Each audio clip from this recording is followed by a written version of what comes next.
Hey, what's up everybody? Welcome back to the channel and to a brand new video this week. In this video we will be focusing on how to build a DIY style outfeed table for the SawStop table saw. So in this video I'll show you all the steps of how I built this. I'll even include a screenshot with all the dimensions later in the video that you could see there. And with all that said, let's go ahead and get started.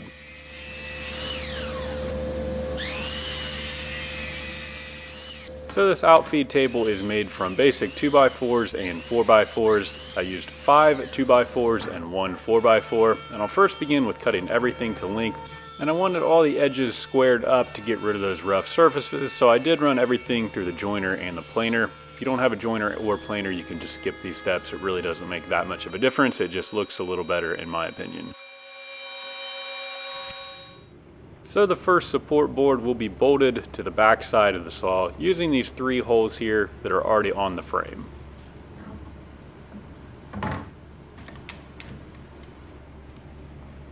If we look over on this side of the saw, we will notice 4 slots that we will be using to put bolts through into another brace on the side, which you can see me putting in place here. So we'll use the side brace to center up the main beam where we'll be bolting to the saw, and once that is in place we can go on the underside and use a pin or a marker of some sort to mark a hole where we will be putting the bolts through to secure this in place.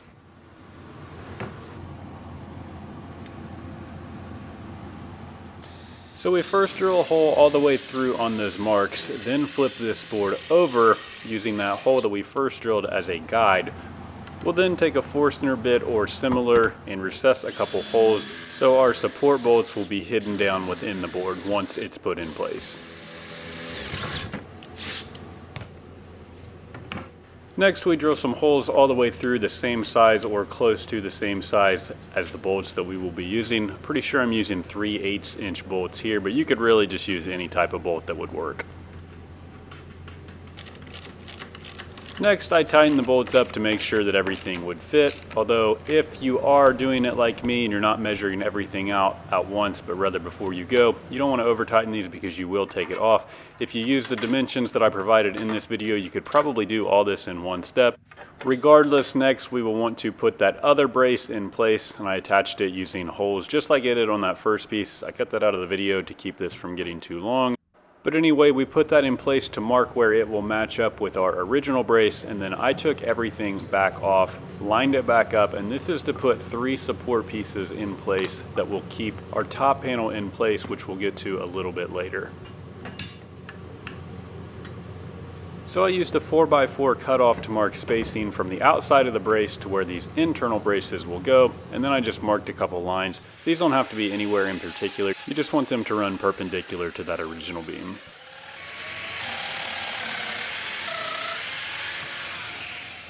So I'm connecting these with the domino. Now if you don't have a domino, that's perfectly fine. You can do the exact same thing with pocket holes or dowels, both which would probably be a little bit faster than the domino, but I already had mine out, so that's just what I went ahead and grabbed. These pieces are then marked to make up a total distance of 48 inches, including the original brace and the outside brace. If you are using a piece of plywood or paneling that is greater than 48 inches, you will want to take that into consideration as some plywood does vary. But if you follow the screenshot with the dimensions a little later in the video, it will at least get you very close, probably within a 1/4 inch or so, regardless of the sheet of plywood that you're using.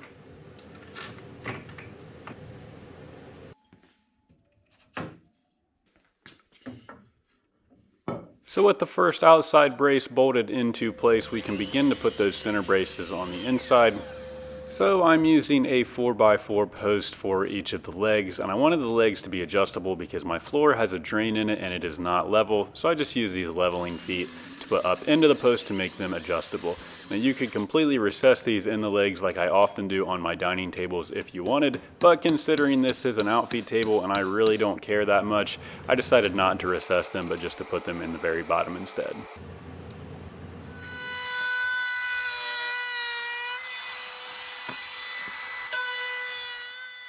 So after softening those edges up with a quick round over bit to get rid of those sharp edges, we could finally put this leg in place.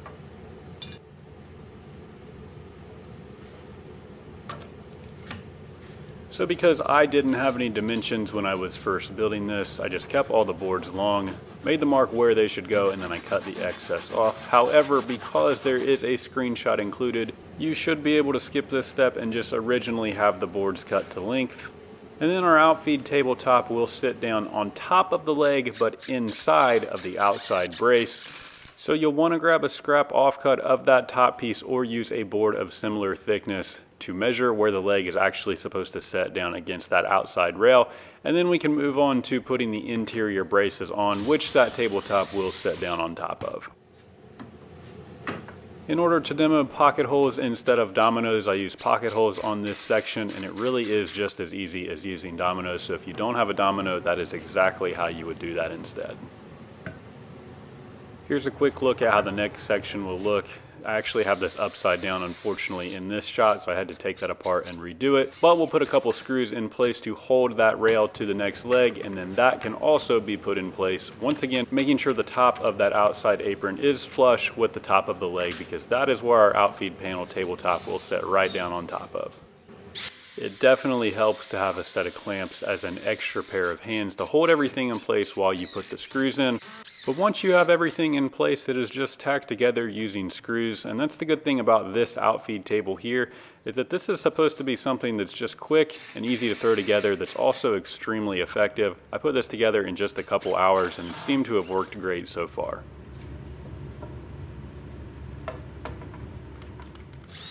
So with the middle braces in place, all we have left to do is to attach the other outside brace. Now I'm in the process of adding the overarm dust collection extension to the table saw, so that's the piece you see in the way on the left, but after we have that other support brace attached, we can move on to the tabletop. So for this outfeed tabletop, I am just using 3/4 inch plywood panel. Now it would be best to use melamine, but of course my local hardware store didn't have any. Anyway, there's the measurements you'll want to use for all of the pieces that we built on the frame earlier. And one very important piece of information here is that the thickness of your outfeed tabletop will depend on how far you did or didn't plane down the original support beam that we bolted to the tabletop.